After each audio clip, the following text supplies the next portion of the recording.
Con el permiso del excelentísimo embajador del Estado de Israel, el señor Wiesenthal, rabinos y representantes de las comunidades e instituciones judías en México, miembros del patronato del Colegio OLAMI ORT, miembros de la mesa directiva de la comunidad sefaradí y de todos los aquí presentes, doy inicio a este evento de conmemoración de Yom Hashoá Be'Akura.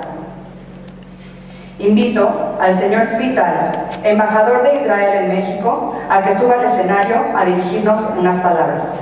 Muy agradecido por esta invitación, siempre un privilegio, de verdad, estar en el Colegio OLAMI.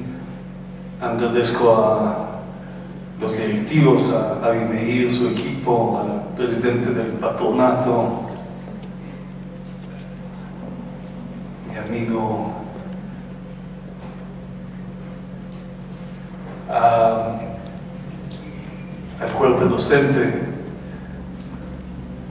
Dirijo un saludo con mucho cariño a los presidentes de las comunidades, de las instituciones, agradeciendo a la comunidad de sefaradí por haber contribuido a este evento. Quisiera esta vez, en lugar de hacer un discurso, compartir con ustedes algunas reflexiones.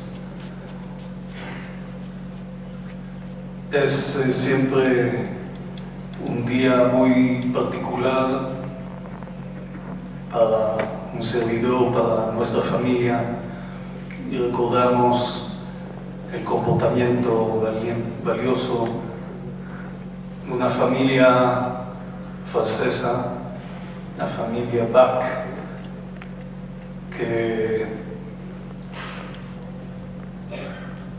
estrecharon, la mamá y sus dos hijas estrecharon una mano a mi papá, sus dos hermanas y tres de sus primos, que después de la guerra se establecieron aquí en México, tres de 5 hermanos de la tribu, es más que una familia, la tribu Wiesenthal. Y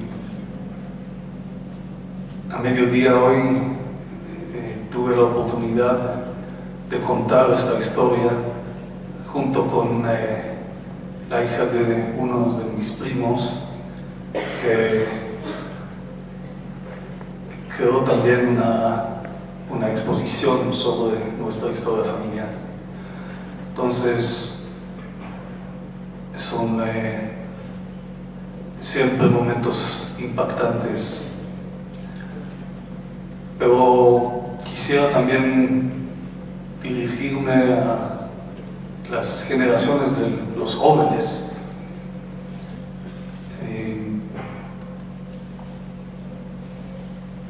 Es siempre importante recordar el mandamiento de Zahor. En el contexto bíblico, Zahor Tesher Asa Lecha Amalek,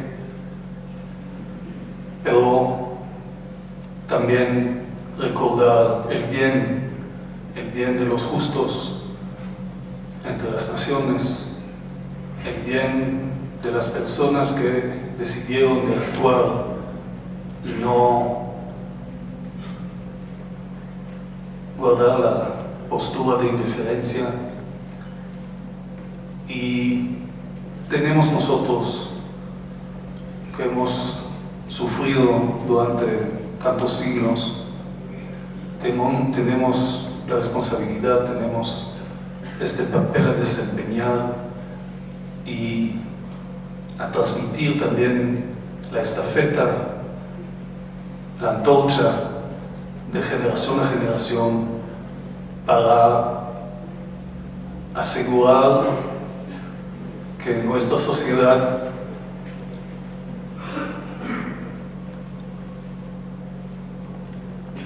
tendremos el principio de cero tolerancia a cualquier forma de discriminación racial, de segregación, de odio, es nuestra responsabilidad, es la responsabilidad de nuestros jóvenes, y estoy convencido que gracias al sistema educativo de esta maravillosa comunidad judía que en México, de las escuelas van a egresar alumnos, ciudadanos, miembros responsables de las comunidades judías, de la sociedad y de la humanidad. Una última palabra, quizás mejor en inglés, to acknowledge the presence of the granddaughter of Simón Wiesenthal, and just to say how privileged I feel to be here in your presence.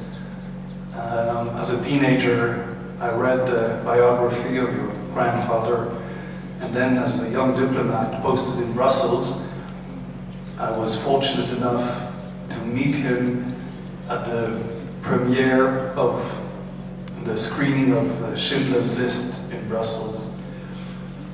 And it's a memory that I will cherish until the last days of my life. So thank you, and thank you, OLAMI, for inviting the granddaughter of Simón Wiesenthal. Thank you very much. Le pido al director general del colegio OLAMI ORT, el Moré Avi Meir, suba al estrado a compartir su mensaje. Estamos en el mes de Nisan. Terminamos ahorita una fiesta de Pesaj. Hoy en la mañana conmemoramos aquí en OLAMI con los niños el Día del Holocausto y del Heroísmo, y la fiesta última de este año es Shavuot. Las tres fiestas tienen muchísimo, o los días conmemorativos tienen muchísimas conexión y relación. Y me permitan, quiero explicar un poco de la conexión que tienen estas tres fechas importantes. En 1951, casi 3 años después que declararon el Estado de Israel, juntó la Knesset para fijar la fecha del Día del Holocausto y Heroísmo. Tenían discusión en qué fecha escoger. Y un miembro de la Knesset, del Parlamento israelí, ofreció que el mes de Nisan va a ser el mes que conmemoramos Yom Hashoá. Porque la revolución de Gueto Varsovia empezó en la víspera de Pesaj. Y él dijo que como judíos no podemos conmemorar en la víspera de Pesaj un día de luto, estamos a esperar 6 días hasta que termina Pesaj para conmemorar este evento. Este evento que resalta la resistencia del pueblo judío ante la maldad en el mundo en esta época. ¿Qué tiene que ver el Día del Holocausto con Shavuot, que es la última fiesta que tenemos? Shavuot es una fiesta que festeja un valor importante, el Gesed, la bondad. En la Megilá de Ruth aparece una bondad que es el alto nivel de bondad en el judaísmo, que es Gesed y Mametim, es bondad con los muertos. Es la más alto Gesed que un judío o ser humano puede hacer, porque los muertos no pueden regresar un favor y una bondad de regreso. Simón Wiesenthal, con toda su vida, después que salió de 5 campos, hizo un Gesed y Mametim, una bondad con los muertos. Dedicó toda su vida a buscar justicia en manera legal para que su muerto no va a desaparecer. Doy la bienvenida a la doctora Racheli, que quiero compartir que en la mañana estaba aquí con todos los niños de prepa y secundaria de OLAMI, que salieron impactados de su testimonio. Gracias. Solicito la presencia del presidente de la comunidad sefaradí, el ingeniero David Lichi, para compartirnos unas palabras. Es un honor hablarles hoy acerca de una persona excepcional, que ha dejado una marca en nuestra comunidad y en el mundo en general. Simón Wiesenthal no solo fue un sobreviviente del Holocausto, sino también un incansable defensor de la justicia, un faro de esperanza y una voz para las víctimas del Holocausto.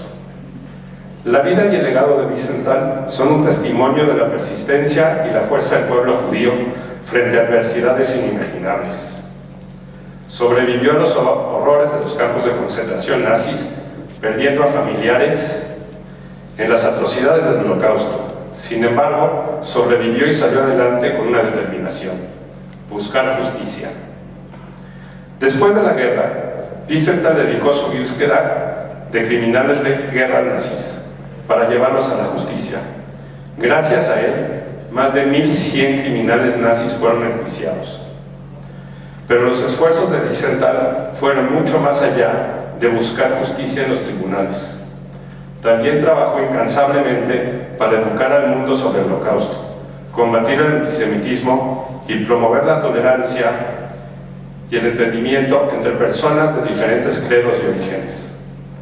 Creía que la memoria del Holocausto debería de servir como un poderoso recordatorio de los peligros del prejuicio, el odio y la discriminación, y que era nuestra responsabilidad asegurarnos de que tales atrocidades no vuelvan a suceder.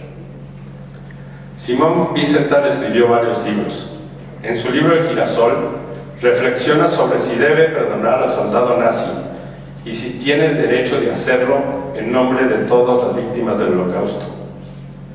Este libro me recordó algo que le pasó a mi suegra, que también es sobreviviente. En una de las marchas de la vida, un joven alemán se acercó a darle una flor y pedirle perdón. Al principio, ella no supo qué hacer y recibió esa flor porque no se lo esperaba y la tomaron por sorpresa. Sin embargo, ese evento le causó mucho conflicto. Mi suegra no podía perdonar en nombre de otros judíos y ese joven no tenía de qué pedir perdón. Él ni siquiera había nacido durante el Holocausto. El libro Justicia y Nueva Alianza ofrece la perspectiva de Wiesenthal sobre la importancia de buscar la justicia como un camino hacia la sanación y prevención de futuros crímenes atroces. La importancia de educar al mundo de lo que pasó, haciendo justicia por la vía legal. Esa fue su forma de documentar los crímenes nazis durante la guerra. Sin embargo, cada vez hay más gente que niega que existió el Holocausto, y solo documentando lo sucedido no se podrá borrar el pasado. Hoy en día, a medida de que disminuye el número de sobrevivientes, es importante que busquemos nuevas maneras de recordar y transmitir lo que pasó a las generaciones más jóvenes. Es el deber de todos nosotros y de las comunidades no dejar que se olvide la Shoah. Esa es la verdadera importancia de este evento. Wiesenthal dice que muchos sobrevivieron para contar lo que pasó y no dejar que se repita. Así que este día y estos actos son lo que le da sentido a sus vidas. En resumen, Simón Wiesenthal fue un líder inspirador y valiente, que nos dejó significativas lecciones sobre la importancia de la justicia, la educación y la acción en la defensa de los derechos humanos. Su legado continúa siendo una fuerte inspiración y motivación para luchar por un mundo libre de opresión y persecución, un mundo más justo y comprensivo. Muchas gracias. Invito al rabino Moisés Chicurel a subir al escenario. Esta noche, recordando a Simón Wiesenthal y junto con él a todos los seres humanos, hombres y mujeres, Yehudim y no Yehudim, que tuvieron que vivir, morir y algunos sobrevivir y reconstruir su vida después del Holocausto. Quiero leer este pequeño testimonio de Moshe Aelion, un sobreviviente de Salónica, enteramente en ladino para poder entender el valor de la unión de Am Israel. Los vagones eran vagones de bestias, vagones de meter ropas y este modo de cosa. Mos procurimos subir y los alemanes gritando decían: presto, presto. A la fin todos subieron a los vagones. Nosotros, la familia nuestra, estábamos en Jundu, todos en un vagón, y a la mediodía el treno empezó a caminar. Lleno el vagón de estrechura, chiquiticos lloraban, viejos se quejaban. No había ahí nada de separado, todo estaba en junto. Era muy difícil esta cosa. El camino duró 7 días. A la medianoche, cerca de la medianoche, el tren no posó y estábamos seguros que arribimos a Cracovia. Cuando abrieron las puertas, había un terreno muy grande y ahí estaba entero de luces y ahí había un grande tumulto. Entendimos que no era Cracovia.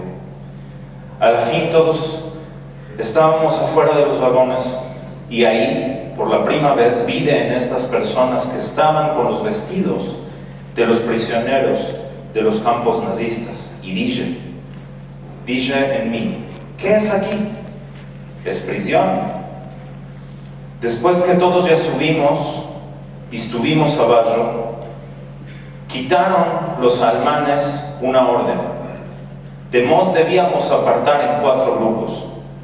Era claro, el abuelo mío se iba a ir con los viejos, el tío mío y yo nos íbamos con el grupo de estos que pueden laborar, la abuela, mi madre, mi tía con un niño de 1 año que tenía, iban al trecho grupo y solo por mi hermana pensamos ¿qué debíamos hacer? Porque ella tenía entonces 16 años. Nos aconsejimos y la familia dijeron: ¿para qué nos despartimos? Que se vaya con todas las mujeres. Y a aquel punto la condenamos a la muerte, mas no lo sabíamos. Arribimos a un lugar que había una puerta de fierro muy grande y arriba escribía Arbeit macht frei. No sabíamos lo que es. Decía yo: ¿dónde estamos? ¿Qué es acá? No había respuesta. La situación de los judíos de Grecia en los campos era más difícil de los otros judíos, por modo que los judíos de la Europa hablaban yiddish. Y yiddish asemeja mucho al alemán. Nosotros los judíos de Grecia, de Salónica principalmente, lo que hablábamos era español, que hoy se llama ladino. Y estos que nos hablábamos, cuando entendían bien que no sabíamos yiddish, se maravillaban. Decían: ¿no sabéis yiddish?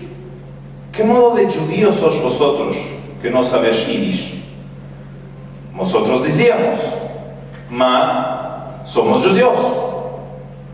Veíamos que ellos no estaban convenciendo. Y entonces dijimos en junto: Shema Israel, Adonai Eloheinu, Adonai Echad. Al punto que decía Shema Israel, ellos ya sabían que somos judíos y se maravillaban. ¿Cómo es que hay judíos que no saben yiddish?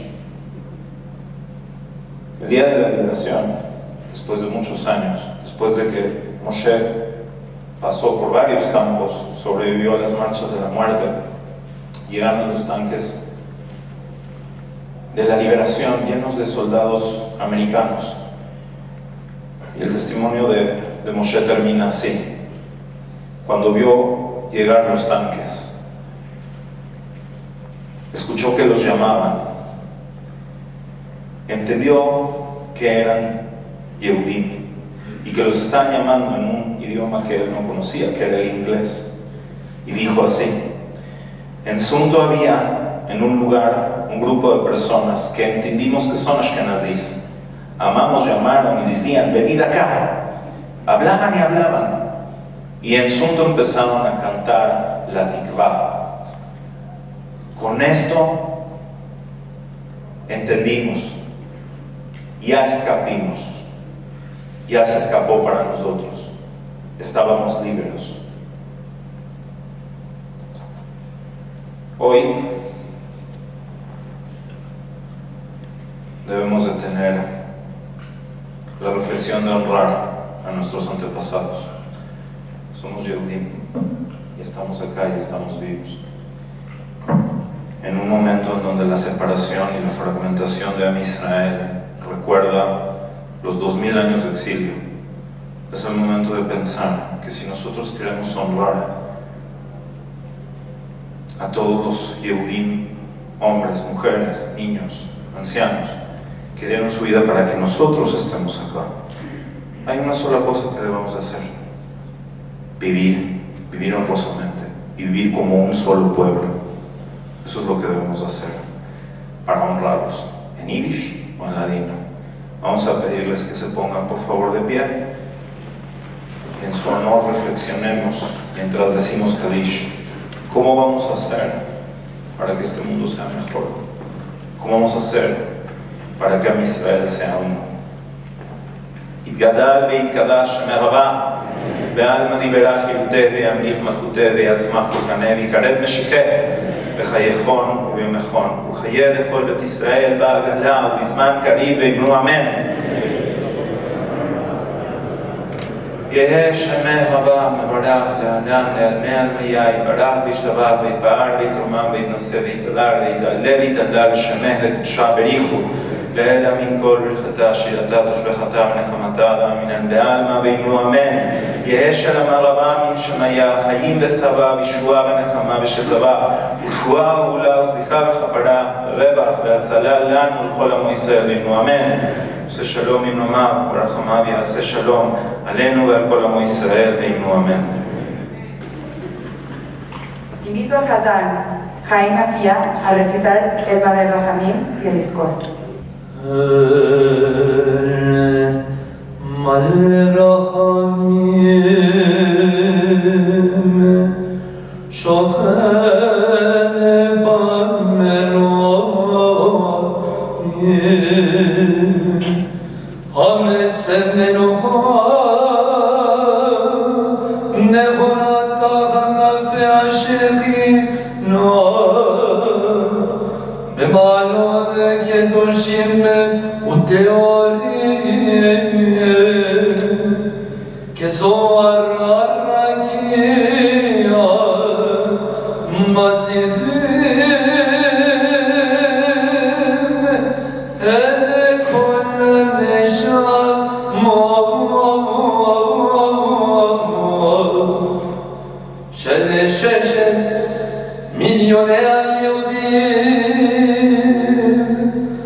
Menuhatam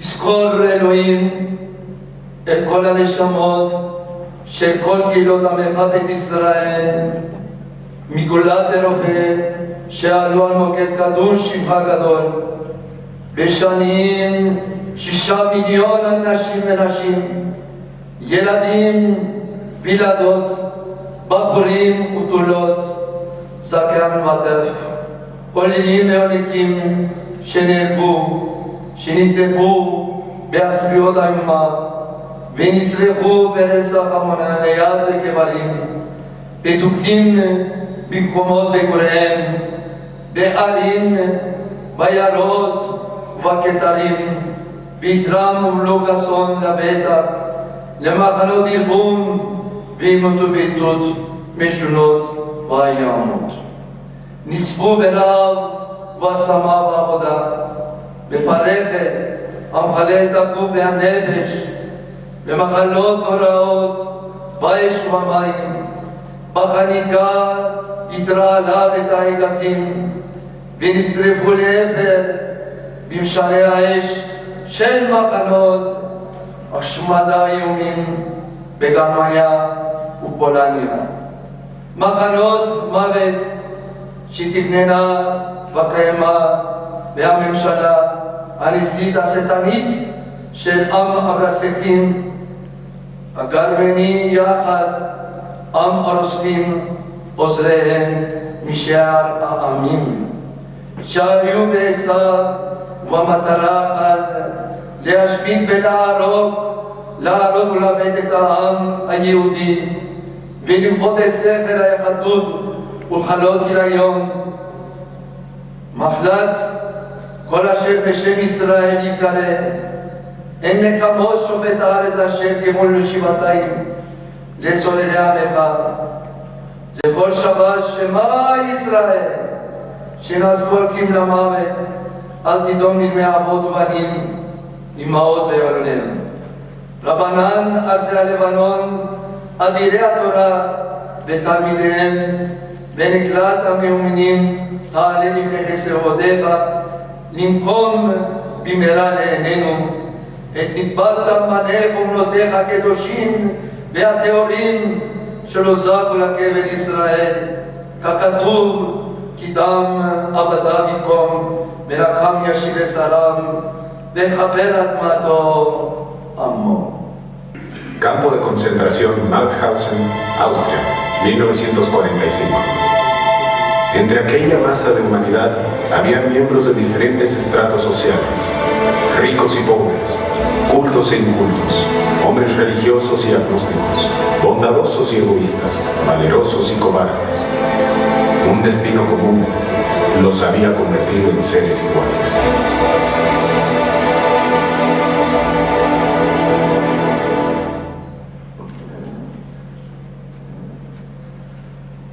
¿Qué pasa, Simón? ¿Estás bien? ¿Cómo podría estar bien aquí, donde todos portamos tu certificado de defunción, en espera de solo ponerle fecha? Viví una experiencia que me dejó muy preocupado, pero no sé si compartírselas, no sé si puedan comprender. ¿Hay algo que aún no podamos comprender? Cuéntanos si crees que eso aliviará tu pesar. ¿Habían notado que en cada tumba de un soldado nazi hay plantado un girasol? Lo noté hoy de camino al hospital.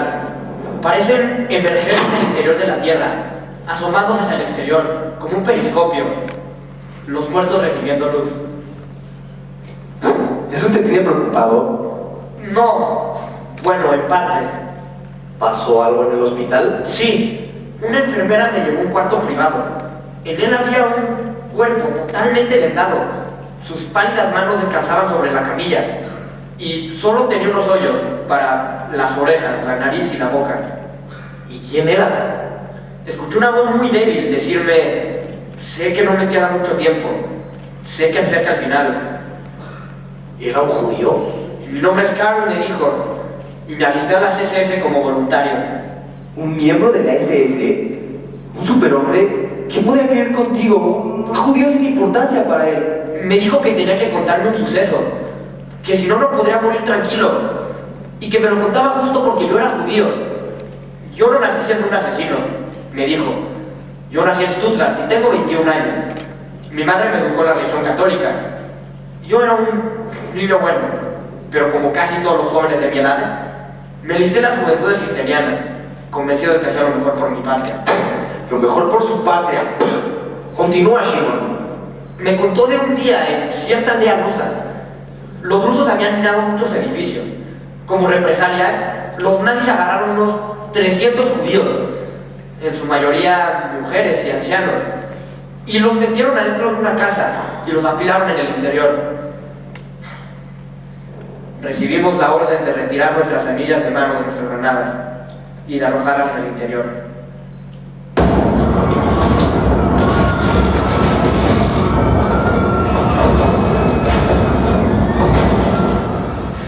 ¡Malditos sean! Algún día sus cabezas van a rodar. Algún día serán ellos los que pidan por su vida y la de sus familias. Pero aún no entiendo. ¿Por qué te contaba todo esto justamente a ti? ¿Quería torturarte? Justo lo contrario. Me contó que esa noche trató de beber todo lo que pudo para olvidar lo que pasó, pero no lo logró. Al siguiente día en combate, veía en las caras de sus enemigos a todos los inocentes que había asesinado el día anterior. Una bomba cayó al lado de él y perdió el conocimiento. Tengo muchos dolores, me dijo, pero el peor de todos es el de mi conciencia. Y entonces me pidió perdón. ¿Qué? Como lo oyen, textualmente me dijo: de las largas noches en las que espero que venga la muerte, he deseado una y otra vez poder hablar de esto con un judío y rogarle que me perdone, aunque no sé si queden judíos vivos. Sé que te estoy pidiendo demasiado, pero si no, no podré morir en paz.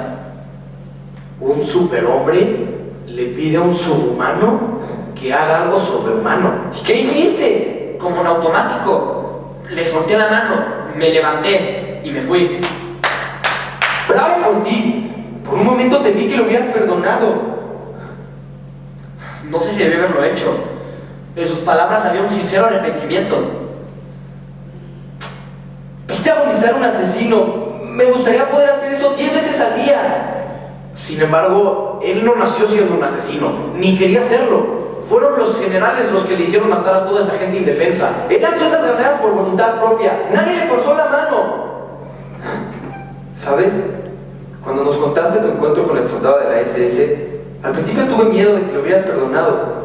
No tenías ningún derecho a hacerlo en nombre de personas que no te dieron su permiso. Si quieres, puedes perdonar y olvidar lo que los demás te hagan a ti. Eso ya es cosa tuya. Pero habría sido un terrible pecado el cargar sobre tu conciencia el sufrimiento de las demás personas. ¿Pero qué acaso no somos una comunidad con un solo destino y uno debe responder por el otro? Créeme, hiciste lo correcto. Creo en el OLAMI, en la vida después de la muerte, en un mundo mejor donde todos nos encontramos después de morir. Pero ¿qué hubiera pasado si lo hubieras perdonado? ¿Acaso no irían a tu encuentro las víctimas de aquella aldea rusa y te preguntarían quién te dio permiso de perdonar a nuestro asesino? Por otro lado, ya no le quedaba tiempo para arrepentirse de sus crímenes, y en su lecho de muerte veía a Simón como un símbolo, como un representante de todos los judíos con los que no podía hablar ni contactar. Y si en sus palabras había un sincero arrepentimiento, y no estaba solamente tratando de excusarse por sus actos de barbarie, sino que realmente estaba arrepentido por lo que había hecho, sí se merecía la clemencia del perdón. Vi que estaba realmente atormentado. Ese tormento no es más que una pequeña parte de su castigo. Si te lo hubieras perdonado, no te lo perdonarías en toda tu vida. Una parte de mí piensa que sí lo debiera haber perdonado. Jamás había visto un nazi disculparse de esa manera. Pero otra parte de mí considera que solo la víctima puede perdonar a su victimario. No creo que tu perdón verbal haya sido necesario. Y uno no miente cuando se enfrenta cara a cara con la muerte. Se ve que cuando él estaba a punto de morir, recuperó la fe de su infancia y murió en paz, porque escuchaste su confesión y su lamento. De todas maneras, él tendrá un girasol en su tumba. Para mí no habrá ningún girasol. A mí me enterrarán en una fosa común, en la que los cuerpos se tirarán sobre mí.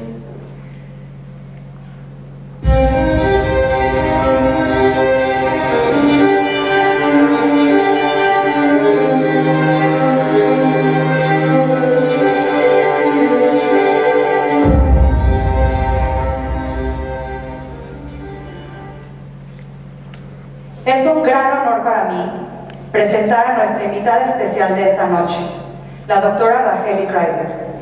Racheli es la nieta del legendario cazador de nazis, Simón Wiesenthal, quien dedicó su vida a llevar a los nazis y sus colaboradores ante la justicia. Como custodia delegada de su abuelo, Racheli ha continuado su trabajo en el campo de la remembranza y la educación sobre el Holocausto. Ha convertido una de sus misiones de vida inspirar a las futuras generaciones a luchar contra el antisemitismo y la injusticia. Es un honor tenerla con nosotros esta noche para compartir sus ideas sobre la vida y obra de su difunto abuelo. Welcome to OLAMI ORT, Dr. Kreisberg. Please join us on the stage. Hi, Dr. Racheli. If it's okay with you, can I ask a few questions so that we can learn about your late grandfather? Of course. But maybe I can start and say something to the audience. I don't see you, but I know that you're here. Sharon approached me, or the community approached me about, I think, 2 or 3 months ago with the invitation to join you for Yom Hashoá. And when I told my mother, who is my grandfather's sole daughter, that I'm invited to participate at the Yom Hashoá event in Mexico, my mother told me how enthusiastic my grandfather always was with his visit in Mexico. And he had very good bonds with Mexico. And when I was in Vienna, visiting the Vienna Wiesenthal Institute in January this year, I asked him for a few documents about the interaction that my grandfather had with Mexico. So I got a bunch of letters that I don't understand, and I got a few pictures, some of them with people that seemed quite old. The pictures were taken in the, let's say, in the late 80s. And I saw one picture with a person who looked a little bit younger at the time, and I thought it would be great if I would know who these people were. Then we had our call, right? Because Sharon prepared this evening very well. And we were talking about what are the expectations and how we're going to conduct this evening. And then at some point I showed Sharon the picture. And she said, this is Ishai, or you call him Ishi, Gitlin. And this is very moving for me because it brought me in contact with Ishi. And he remembered working with my grandfather. And therefore, I was very grateful that you identified the picture and that we closed this circle. Thank you so much for the anecdote. So, if it's okay with you, let's start. Can you tell us about Simón Wiesenthal's upbringing? Where was he born? What was his family like? And what did he do for a living? Okay. So Simón Wiesenthal was born in Galicia, in a shtetl, a small village called Buchach, where Shai Agnon was born. And he was born on the 31st of December 1908 in Buchach. And he had a brother, a younger brother, and his 2 parents. And he was a young student at the gymnasium. But at a very young age, he already lost his father, who died in 1915 during the war, his brother, and his mother, Rosa, after whom my mother is named.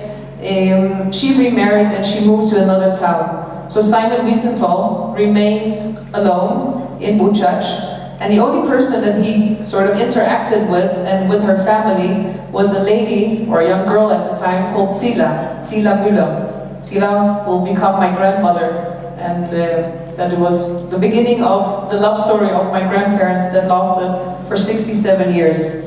So Simon and Sila both graduated from the gymnasium in Buchach, and then my grandfather decided that he wanted to become an architect. He studied in Lemberg and in Prague, and he started working as an architect.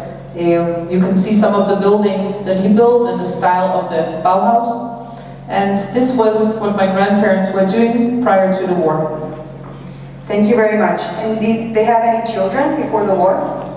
No, my grandparents did not have any children. They got married in 1936, and they had no children before the war. Thank you. What was his experience during the war? And how did he manage to survive? Okay, so I think that my grandfather used his skills, and these were very well developed. One of the skills he had is that he was an architect, so he knew how to draw. And when he was working for what is called the Ostbahn, the railroad or the trains of the east, the Ostbahn, he was drawing on the trains the drawings that were requested by the Nazis. And this is one thing that he did. But the other thing is that Simon Wiesenthal was always very networked, and he knew how to find his way. And that way he found the possibility to get false papers for my grandmother, who worked in forced labor in Germany. And this was, I think, a second asset. A third asset is that he is a survivor, and this is also how he defines himself. He knew how to survive, he had the reason to survive, and I think that his life shows that he will always call himself a survivor. Thank you. How did Simon Wiesenthal's experience as a Holocaust survivor influence his work? What motivated him to become a Nazi hunter?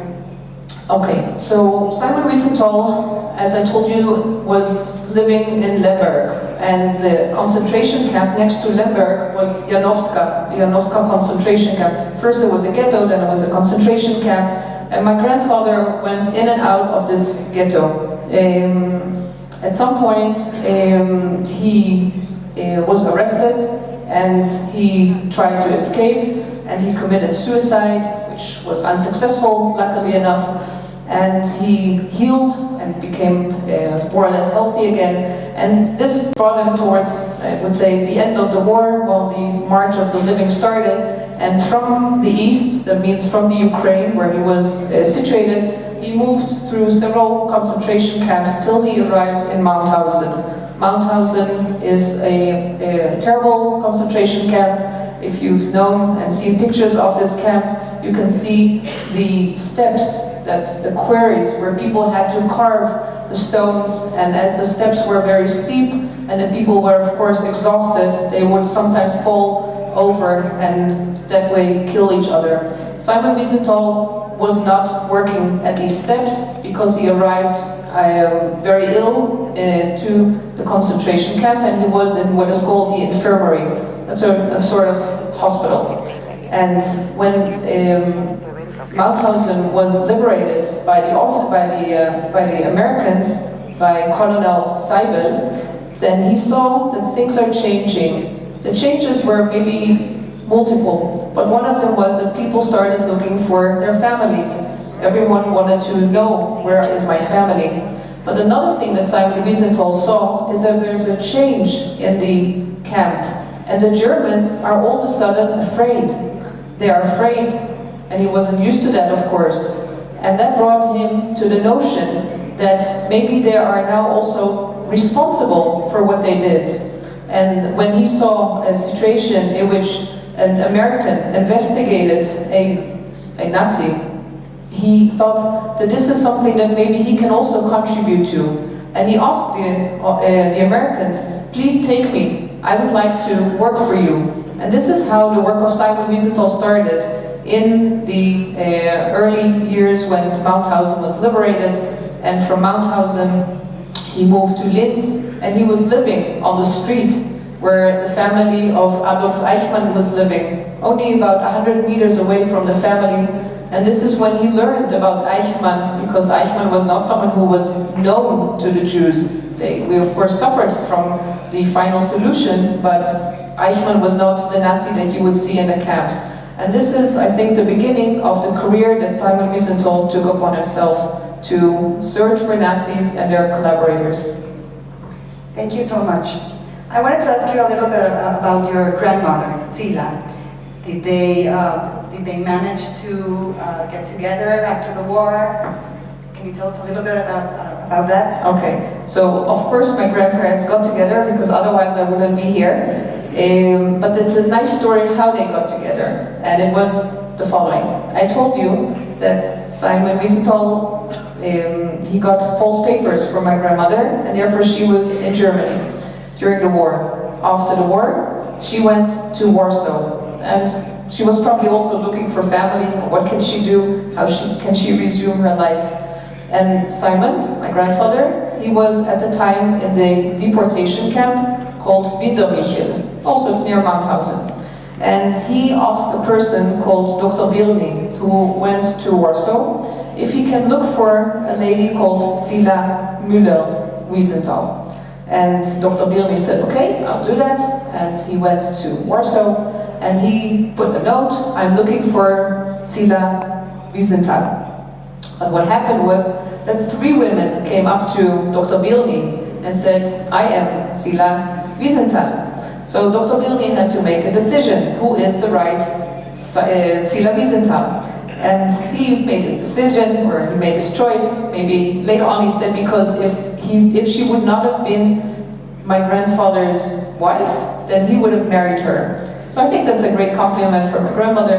And this is when my grandparents united in 1945, and in 1946 my mother was born, Paulina. And Paulina, my mother, she is named after my great-grandmothers, Rosa, Paike Shoshana. And here you can see the picture of the young couple, Simon and Sila Wiesenthal. And here above me, you can see them sitting in the Wiesenthal deportation camp.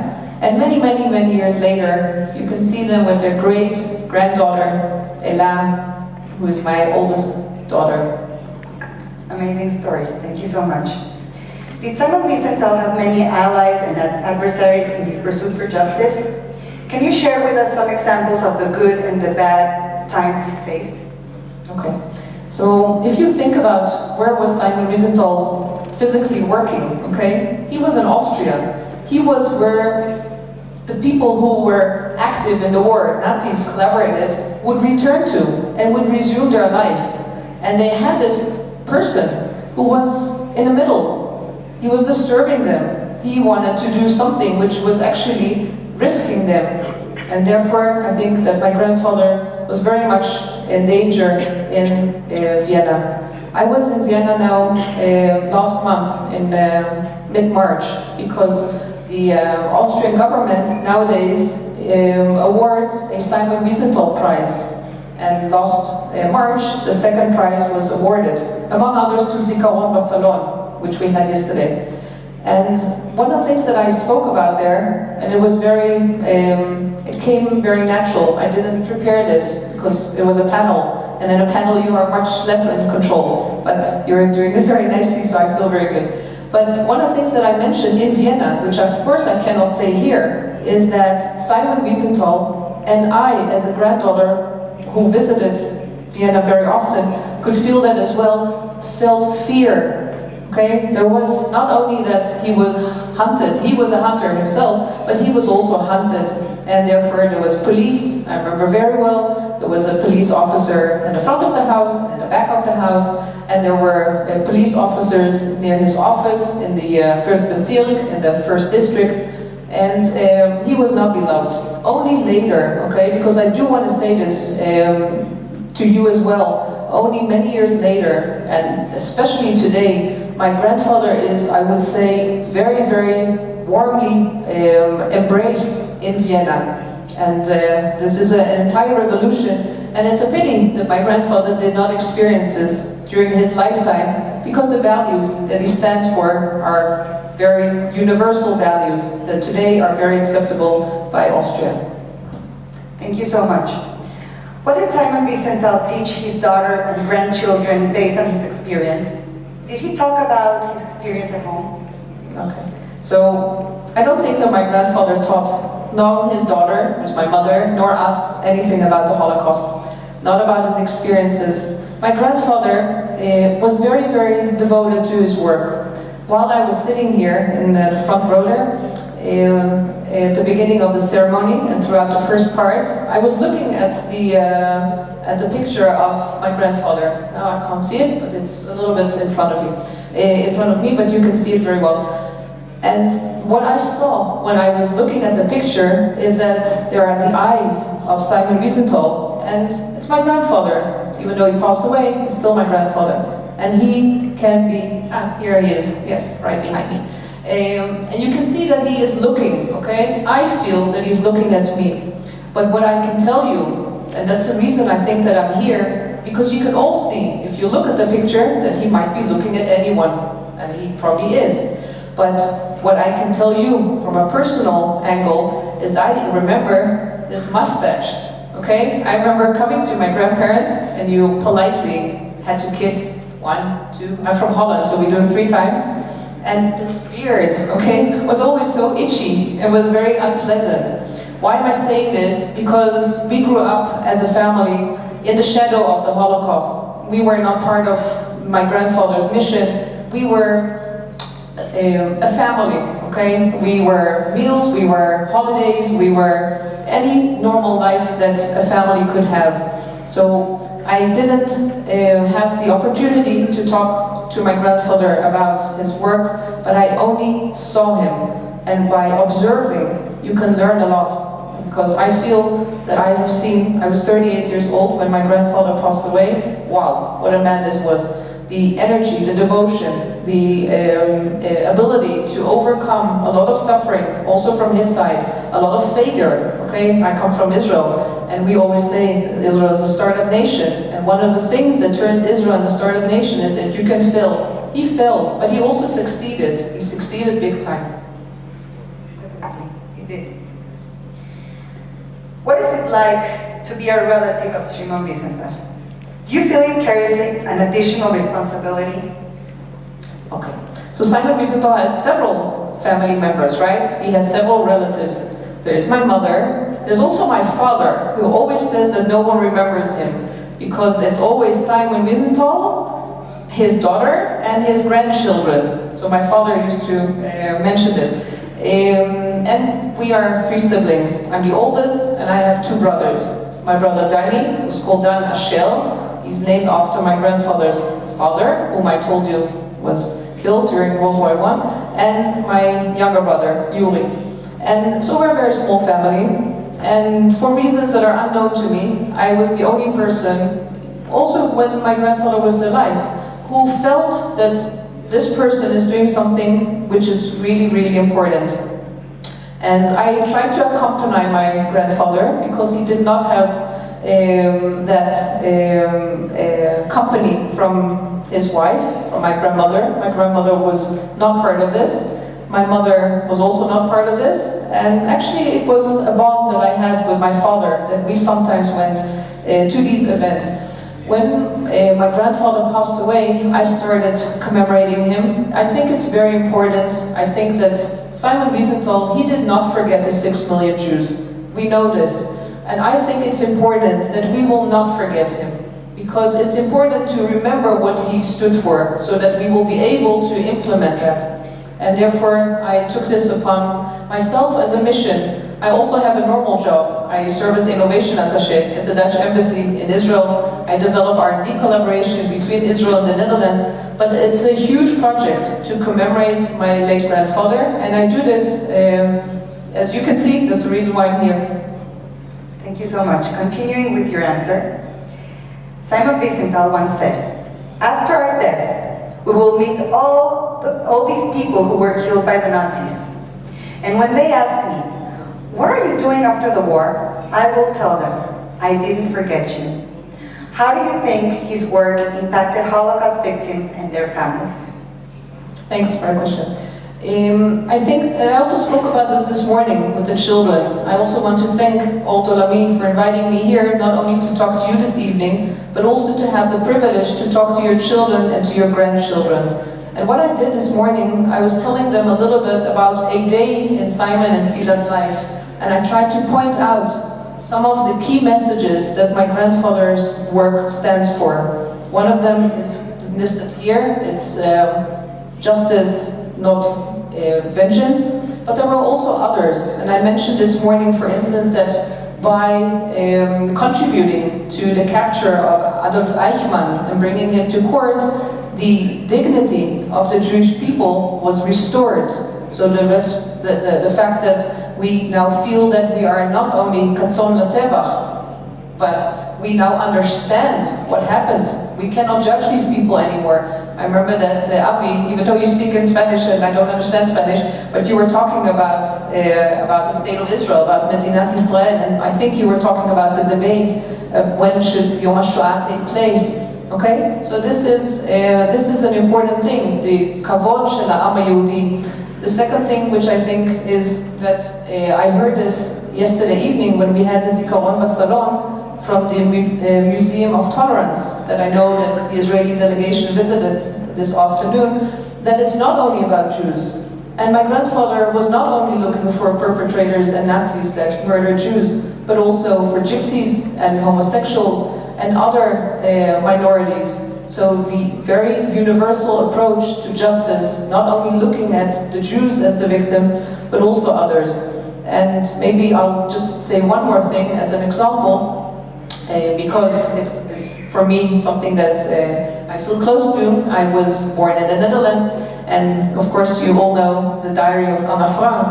But in the 50s, while my grandfather was living in Linz, there was a rumor during a play that took place in Vienna about Anna Frank that the diary is that the diary is fake. And here you can also see how smart my grandfather was, and he decided that he's going to devote time and energy to look for the Gestapo officer who arrested the family of Anna Frank. And he managed to do that, also with the help of a lot of friends, good friends that he had in the Netherlands. And what you can see here, you can see Anna Frank on the right-hand side, and in the middle you can see the picture of Karl Silberbauer. And Karl Silberbauer, he was a police officer who went back to his work in Vienna. He was actually working not so far away from where my grandfather was working. And when Karl Silberbauer was arrested, he admitted that he was indeed the one who arrested the family of Anna Frank. And by doing this, my grandfather made sure that the Holocaust cannot be denied. Okay, I think that I can give more examples, but I think this is sufficient. Excellent, thank you. What do you think Simon Wiesenthal would say about the rise of anti-Semitism in today's society? How can his work continue to inspire future generations to fight against anti-Semitism and injustice? Thank you. That's the only question that I sort of had a problem with. And the reason is twofold. One is that I don't like talking in the name of my grandfather. You have to understand, I sit here, it's very complex, okay? I'm a person myself. I don't know what my grandfather would have thought. I only can imagine some of the things, but I'm a scientist, and I don't like talking about things that I just imagine. But during the first part, I was thinking about an answer to your question. And my answer is as follows. I think, and I will be, I'll take a risk, okay, by saying this, but I believe in what I'm saying. I work in innovation. I work in something that bridges countries.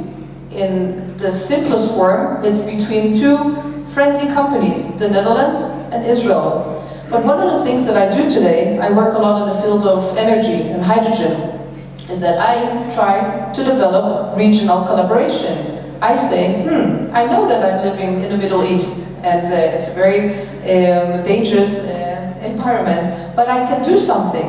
What can I do? I can try and see if there is a possibility to develop any economic bonds.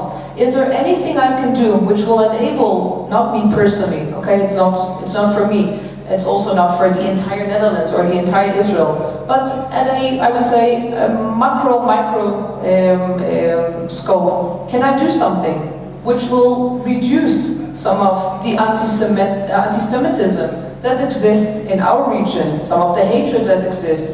And this, I think, is my message, okay? This is what I believe in. I can commemorate my late grandfather, I do this with a lot of love, but when it comes to nowadays, I feel my own responsibility to try and see whether we can, it sounds like bombastic, but whether we can make this world a better world. And one way is to develop collaboration. I grew up in a way that collaboration always showed me that we both benefit from it. And this is what I think I would like to do, and I hope that this is something that resonates in any of your hearts.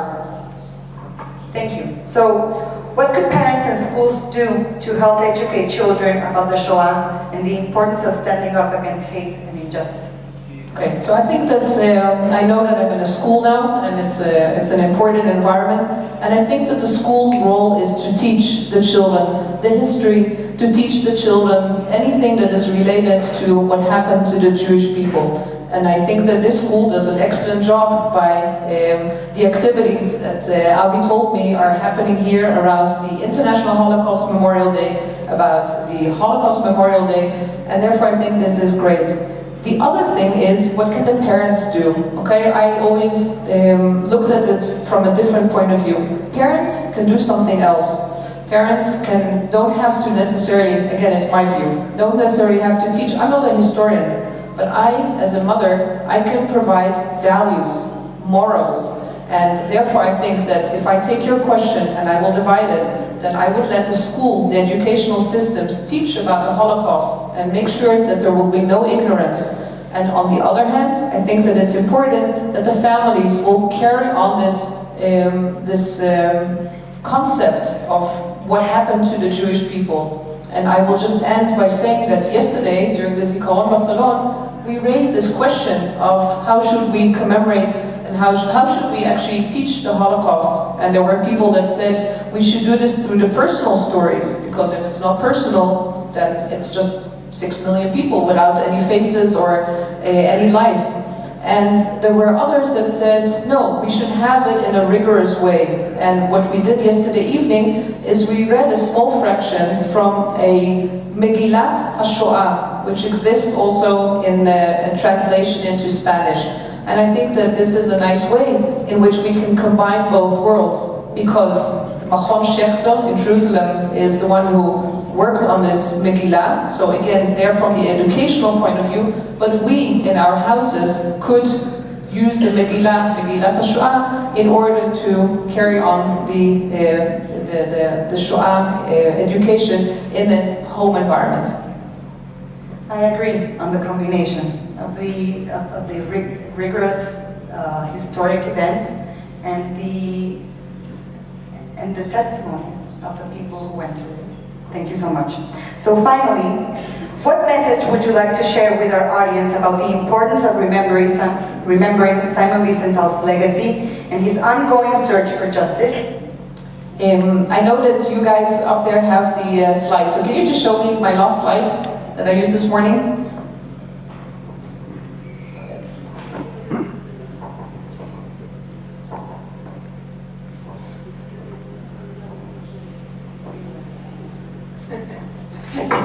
Okay, so first of all, what you can do, okay, is to remember my grandfather. But this is a big word, okay, remember. You can also do something which is very simple, but it is symbolic, and I think it helps. We have a website.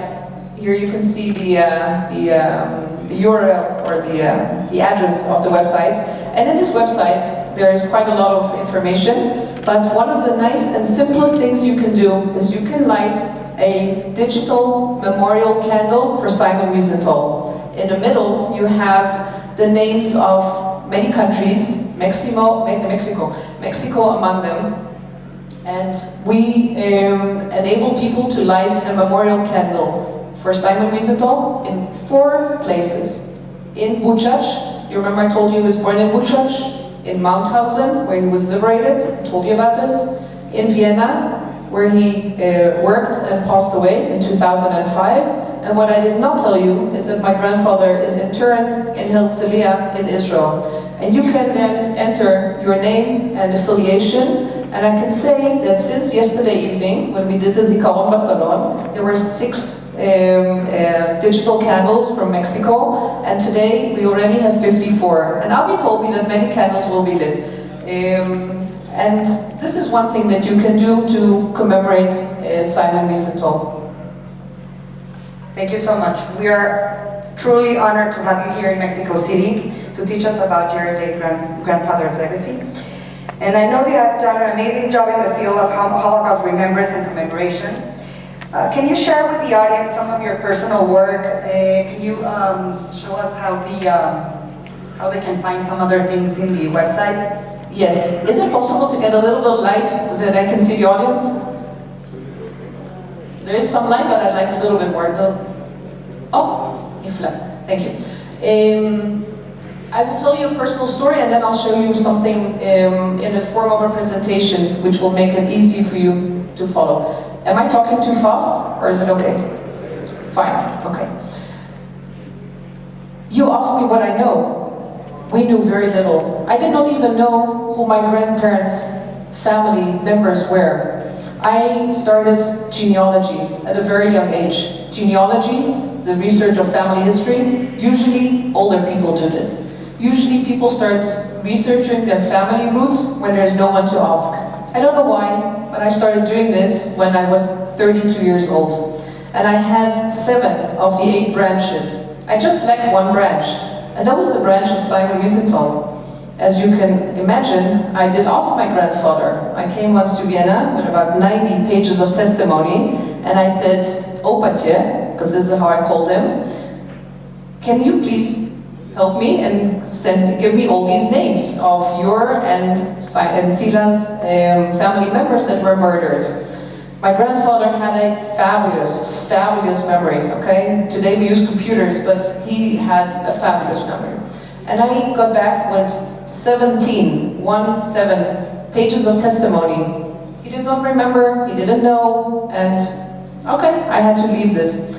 When my grandfather passed away in September 2005, my mother enabled Tom Segev, the historian, to write another biography about my grandfather, or last biography. To do that, she enabled Tom Segev to enter into my grandfather's archive. And I asked Tom, I was then 38 years old, I asked Tom, can you please send me the personal letters? The letters in which it is written, Dear Cousin. Now, Dear Cousin, okay, I can also call you Sharon, I can call you Cousin. It's out of amicable, it's an amicable name. It doesn't really mean that Sharon is my cousin, and she's not. But I thought this could be a good beginning, it could be a good start. And by having the letters of Simon Wiesenthal that were written to people that I thought that they could be family members, and I'm a scientist, eventually you see that you have enough evidence and you can make the connection, I was able to reconstruct the family tree of Simon Wiesenthal. Simon Wiesenthal was born in Buchach, but the family of Simon Wiesenthal is not from Buchach, they're from Skala Podolska, also a Galician shtetl. When I felt that I now have enough information on the family Wiesenthal, I decided to look at all the people, all the Jews that were living in Skala Podolska. You know, these are small shtetls.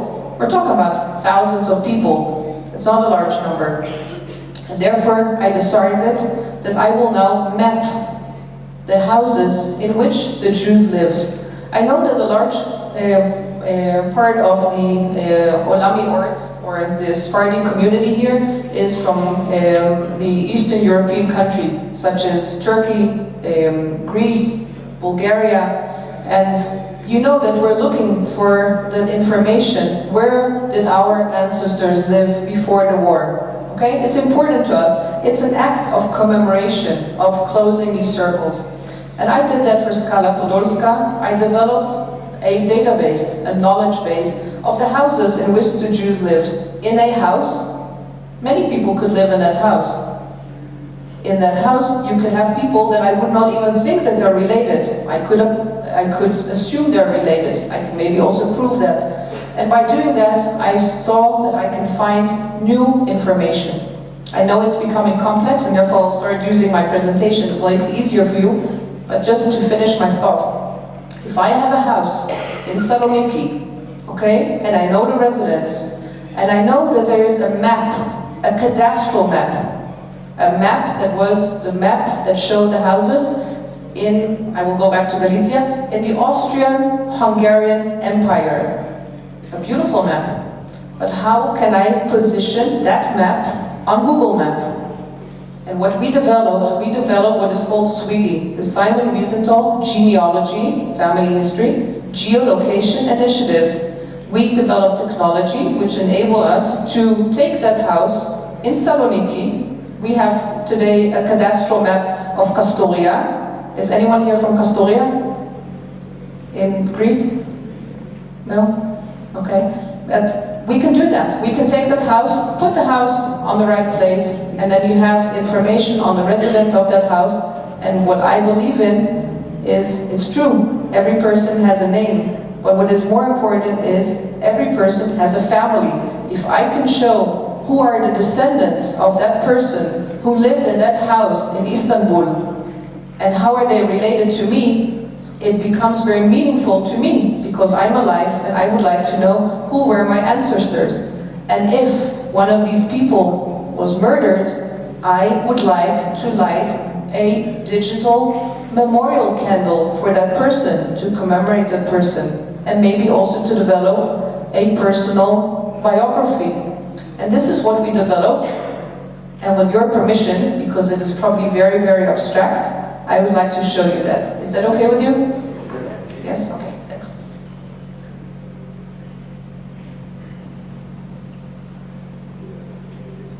Okay. Yeah. Do you remember that map, right? That's part of the website. Let me just show you the website. Let me show you the website. This is the website. The website is comprised of 4 pillars. On the left-hand side, you have the commemoration of Simon Wiesenthal, including the candles that I showed you, the life story of Simon Wiesenthal, streets and other institutions that are named after Simon Wiesenthal. And in pillars 2, 3, and 4, you have what we call the SWIGI platform, the geolocation of family trees on maps, deportations, and our educational programs. And I will try and show you an example. Have a look here. This is today the Ukraine. Okay, what we see here, you remember I told you about Skala Podolska? This is Skala Podolska. In yellow, you can see houses that were owned by Jews, in which Jews lived. In orange, you see houses that were owned by non-Jews, in which Jews lived. And in red, you see houses in which non-Jews lived, and they were owned by non-Jews. This is information that is between 200 and 150 years old. These are houses in which people lived in the mid-19th century, and we are able to position them on the map of Skala. Now look, if I will take this pegman and move it into, you see what we see now? We see Skala Podolska as it is today. And we will show you where are the location of the houses. This is, of course, these are not the houses anymore. We show you the location of the houses. You're with me, right? Okay, because I will try and show it to you now online instead of showing you the presentation. But if I lose you, just tell me. Going back. Let's have a look at house number 27. Let's see who lived in this house. There will be a list, right? I told you we will see a list of residents in a given house. 1 second.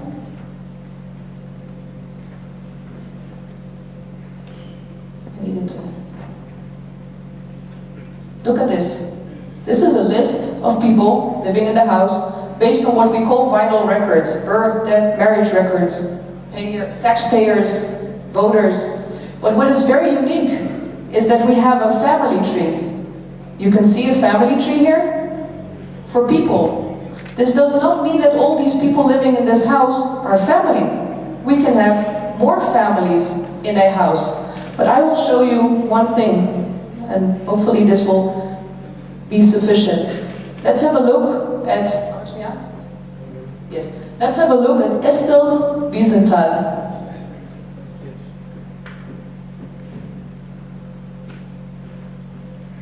This is the family tree of Esther Wiesenthal. It's very unique because we are standing on a map. It's like I drive here in Mexico, so we all use Waze to find our way. On a map, we have trees, family trees. Now let's have a look for a sec at the family tree of Simon Wiesenthal. I told you quite a lot about him. Esther Wiesenthal was Simon Wiesenthal's great-grandmother. This is Esther Wiesenthal. And here is Simon Wiesenthal. This is Hillel, his brother. His brother who passed away. This is his father, Asher Hensel, who died in 1915.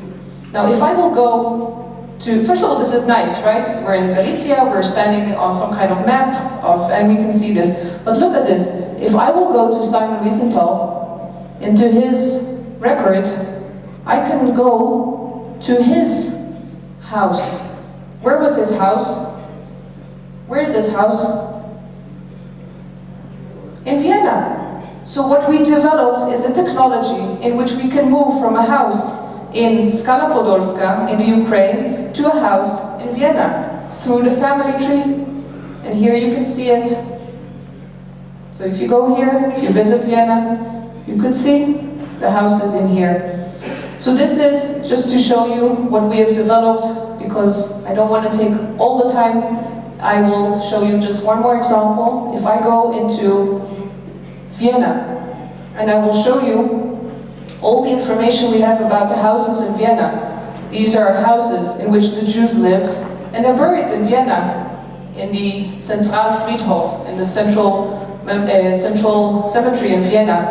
And we also have houses of the 65, we also have the 65,000, no, we also have the houses of the 65,000 Jews that were murdered. These are their last addresses.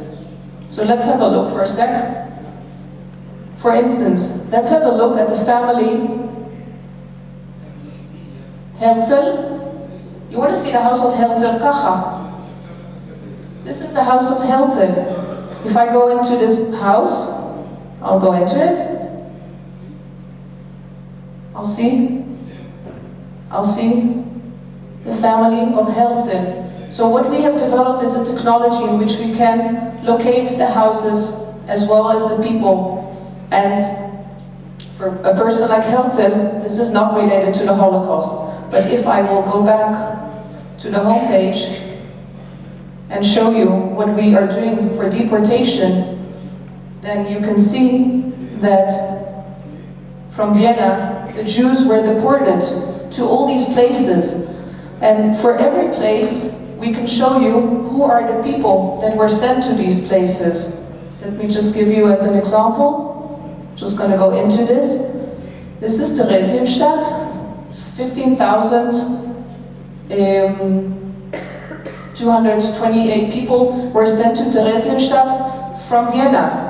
We want to remember them. I'm not here only to ask you to remember Simon Wiesenthal. I'm here so that together we can remember the 6 million Jews. And how can we do this? In my opinion, by developing their family trees, so we will understand how are they related to us, and to develop a Holocaust memorial, or Simon Wiesenthal Holocaust memorial. So what you can see that Elsa Abeles has a family tree. And this gives me a good feeling, because it means that someone is related to her. This is her family tree. What you can also see is that, sorry, it's called that? Actually, I forgot myself here. That she has a memorial page. because we really don't want to forget her. This is her memorial page. Now, as it's too small, let's go to the home page and have a look at the fourth pillar of the memorial pages. Look here at the left-hand side, and this is going to be my last thing. This is a memorial page of Clara Wiesenthal Engelsman. She was 100 years old when she was in Westerbork. Westerbork was one of the transportation camps. It was a concentration camp, but not like we know of others. And Clara celebrated her 100th birthday in Westerbork and was sent to Auschwitz and was murdered at the age of 102. But what we do, what we enable, is to develop the personal memorial page of Clara Wiesenthal Engelsman, but also to link to her family tree from this memorial and to go to her address in Amsterdam, from this page. This is what we develop, and I think that this is giving you some kind of idea of what SWIGI stands for, and this is in the name of Simon Wiesenthal, and I think that this project is important for the people who would like to remember the people that were murdered. Thank you. How can we light the candles? Okay. So what you can do is you go into the website. Sorry, you're actually here. I apologize. You're here, and then you can go here and light a candle. When you do this, you will choose either an existing camp, concentration camp, place of murder, or you will write a place that is at the moment unknown to us, but we will enter it.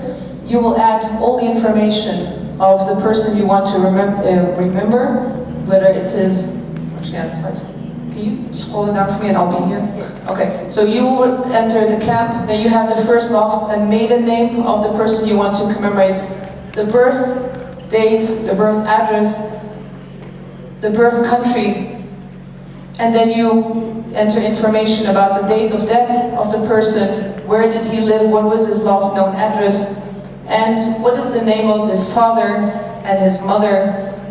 And then moving to the blue part, you can add a picture, and then you can, in this box, you can write something about the biography, and you can cite the source of the information, and here you can choose the file, which is your family tree. I know it's very challenging, okay? It's very difficult to build a family tree, but if you are doing this, you could do that. Then you fill in your personal details, and if you want, you can also make a donation. It's a huge project. We've been working on this now for 20 years, and this is how you submit a memorial page. You as a community, you can also get engaged with us and do a whole project. If you want on a town that a larger part of the community is originally from. Thank you so much. ¿Quién eres? No me reconoces. No sabes quién soy. Déjame darte una pista. Me conocen como el cazador de nazis. No puede ser. ¿Soy yo? Solamente soy un viejo que contempla su vida en retrospectiva. Pero te ves tan tranquilo. Esta tranquilidad que percibes es el resultado de una larga vida, vivida con un propósito. Con un propósito. Hace tan solo 2 años estaba en el campo de concentración, en las puertas del mismo infierno, debilitado, deshumanizado, sin sueños ni esperanzas, pesando tan solo 45 kilos. ¿Cómo puedes ver hacia atrás con ojos tan tranquilos? Desde donde estás, no podrás comprenderlo. Y puedo decirte lo que vivirás en el futuro, pero te advierto que eso arruinará tu propia historia. Nuestra historia. Lo que sí puedo decirte es que en el futuro encontrarás más de un sentido para tu vida, y tu historia será contada, repetida y escuchada por muchos en el futuro. Serás amado por tus seguidores y serás temido por tus enemigos. Tendré seguidores y enemigos. ¿Cómo podrá alguien creer todo lo que vivía en el campo? A veces ni yo mismo lo creo y pienso que todo fue un sueño. Pero encontraste a tu esposa, a Sila. Contra toda probabilidad, ambos sobrevivieron.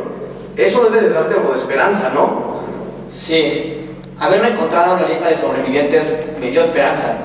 Me abrió los ojos a la importancia de recopilar testimonios, de escuchar todas las historias. Escuchar cada historia como si fuera una pieza única en un rompecabezas infinito. Ella y yo nos encontramos, pero millones más no tuvieron la misma suerte. Pero ahora que ya se encontraron, podrán formar una familia. Entre los dos perdimos casi 90 miembros de nuestra familia. Eso me abrió los ojos a dimensionar la magnitud de la tragedia. ¿Cómo poblar un desierto? ¿Cómo tener un hijo, un niño o una niña que no va a conocer a sus abuelos, tíos o primos? Pero es la única manera de continuar. Y formarán una familia numerosa. Te lo dice la voz de la experiencia. No puedo imaginarlo. Claro que no. En este momento estás ocupado en tu labor de investigación, reuniendo datos, recopilando archivos, revisando testimonios, buscando evidencias hasta debajo de las piedras, revisando mares de cartas y fotografías en las oficinas de investigación criminal para encontrar a tus verdugos, a los verdugos de tu pueblo. Te veo tan joven, a veces me siento tan lejos de ti, de lo que fui. Dime, ¿te sientes todo el tiempo consumido por el odio? No. Odiar es como comer. No puedes comer todo el tiempo, te cansas. No puedes vivir comiendo para siempre. No puedes vivir odiando para siempre. Entonces, no soy un Sherlock Holmes judío ni un Don Quijote de la Mancha. Yo solo soy alguien que paga con su trabajo por el privilegio de seguir con vida. Solo así seré libre. No conoceré la libertad sin antes conocer la justicia. La justicia. ¿Y será suficiente llevar a los criminales al tribunal sin ensuciarte las manos? Tiene que serlo. Es la única manera de asegurar, de recordarle a la gente lo que vivimos. Quiero encontrarlos con vida y que todos paguen por sus crímenes, aunque estén dispersos por el mundo, viviendo vidas falsas, con identidades falsas. Aunque parezca imposible, encontrarlos sería casi un milagro. Ah, entonces sí crees en los milagros. Después del gueto, después de Mauthausen, ¿crees que los encontrarás? Y si los encuentras, ¿crees que podrás enfrentarlos? Decídete, ¿eres un realista o un idealista? Un judío debe de creer en los milagros. Un judío que no cree en los milagros no es realista. Pero dime, ¿por qué me interrogas? Tú ya viviste todo esto. Vamos, dame algo de esperanza. Mira, la vida se vive hacia adelante y solo puede comprenderse en retrospectiva. Si te digo lo que vivirás en el futuro, ¿qué buscarás? ¿Y a qué aspirarás entonces? Los encontraré. Tendré suficiente vida, suficiente entereza para enfrentar a mis verdugos. Encontraré a Eichmann, a Mengele. No, mejor no me lo digas. Ese no es el objetivo. El objetivo es registrar, conectar y recolectar información para que las generaciones futuras no tengan que pasar por lo que nosotros pasamos. Porque lo que nos pasó a nosotros puede pasar de nuevo. La única alternativa es la tolerancia y la fe. Y la fe será tu estandarte. Y gracias a ella reunirás a muchísimas personas que se unirán a tu búsqueda. Hay algo que sí puedo decirte. Cuando los sobrevivientes del Holocausto nos encontremos en el otro mundo y veamos a las personas que murieron en la guerra, todos nos preguntarán lo mismo. ¿Tú qué hiciste después de la guerra? Y una persona dirá, pues me hice joyero. Otra persona dirá, contrabandeé café americano y cigarrillos. Otra persona dirá, me puse a vender casas. Pero tú no. Tú dirás, no me he olvidado de ti. No me he olvidado de ustedes. En nombre de todos los participantes, me gustaría expresar mi más sincero agradecimiento a la comunidad sefaradí de México y al colegio OLAMI ORT por organizar este evento. Su dedicación y compromiso para mantener las raíces culturales y espirituales de nuestro pueblo son ejemplo para todos. Gracias de nuevo a todos los presentes por esta maravillosa oportunidad de aprender, conectar y conmemorar el día de Yom Hashoá de Agburá juntos. Recordar y nunca olvidar. Buenas noches.